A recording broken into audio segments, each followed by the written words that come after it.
Բարի շաբաթ, սիրելի ունկնդիրներ, այսօր կշարունակենք շաբաթօրյա դպրոցը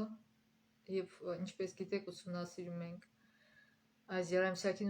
ուսումնասիրում ենք ուղերձ Եփեսացիներին Պողոսի գրած ուղերձը և այսօր արդեն 7-րդ դասն է և կոչվում է Քրիստոսի միավորված մարմինը։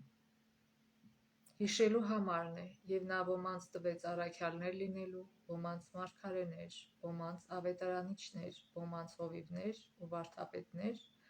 կատարելագործելու սրբերին ծառայության գործում, Քրիստոսի մարմնի շինության համար։ Ուրեմն Եզոպոսը հունական գրող էր և ունի մի այսպիսի առակ, որը կոչվում է փորն ու ոտքերը, և այս առակի մեջ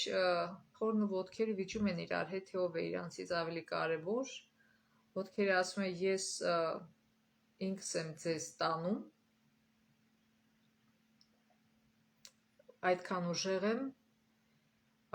որ ես ձեզ կրում եմ, բայց փորը ասում է, իմ լավ ընկերներ, եթե ես սնունդ չստանամ, դուք ոչինչ չեք կարողանա տանել։ Եվ ուրեմն այսօր 4-րդ գլխում Եփեսացիս նամակի Պողոսը համեմատում է եկեղեցին մարդկային մարմնի հետ։ Ինչպես որ ուղեղը ղեկավարում է տարբեր մարդու անդամները և օրգանները, այնպես էլ Քրիստոսը ղեկավարում է եկեղեցին։ Եկեղեցին ինքը համարում է Քրիստոսի մարմինը, գլուխը Քրիստոսն է։ Մենք կկարդանք այդ համարները և մարմինը եկեղեցին և իհարկե մենք էլ եկեղեցու տարբեր անդամները։ Եվ ինչպես այս Եզոպոսի առակում, այնպես էլ շատ հաճախ լինում է եկեղեցում, ինչու՞ չէ նաև տանը, որտեղ եկեղեցին կազմված է ընտանիքներից, և տան էլ շատ անգամ վիճում են, թե ով է ավելի կարևոր, թե ով ինչ պիտի անի, և կախված է, թե ընտանիքում ինչ հոգի է դրսևորվում, այդ նույն հոգին էլ ընտանիքները բերում են այն եկեղեցին, որը որ հաճախում է։ Եթե ընտանիքում հասկանում են, որ ամեն մեկը իր տեղը ունի, որ ամեն մեկը իր գործը ունի կատարելու իր ֆունկցիան, եկեղեցում էլ դա կհասկանան, որտեղ Աստված ամեն մարդու տվել է նվերներ,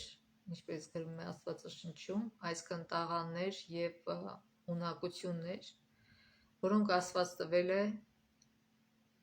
ինչպես մեր անձամբ շինության համար, այնպես էլ մեր ընտանիքների շինության համար, մեր շրջապատի, մեր հասարակության, մեր եկեղեցու անդամների շինության համար։ Այսօր մենք կսովորենք, թե ինչպես դա անել։ Այսինքն Աստված օժտել է մարդկանց տարբեր պարգևներով, որոնք պետք է նպաստեն մարմնի միասնությանը, այլ ոչ թե հակառակը,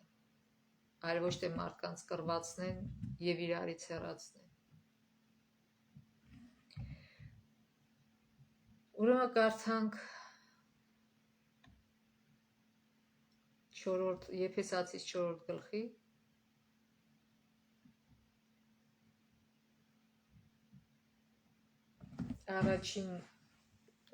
առաջինից մինչև 3-րդ համարները։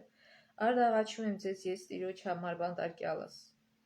որ այնպես ընթանաք, ինչպես վայել է այն կոչմանը, որի մեջ կանչվել եք, ամենայն խոնարհությամբ, հեզությամբ և համբերատարությամբ, սիրով միմյանց հանդուրժելով, ջանալով հոգու միությունը, խաղաղության կապով պահել։ Ուրեմն ինչի մասին է այստեղ խոսում Պողոս առաքյալը։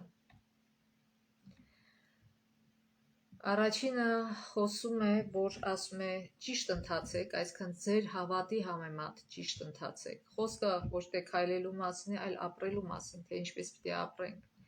Մեր կոչմանը հավատարիմ, մեր հավատքին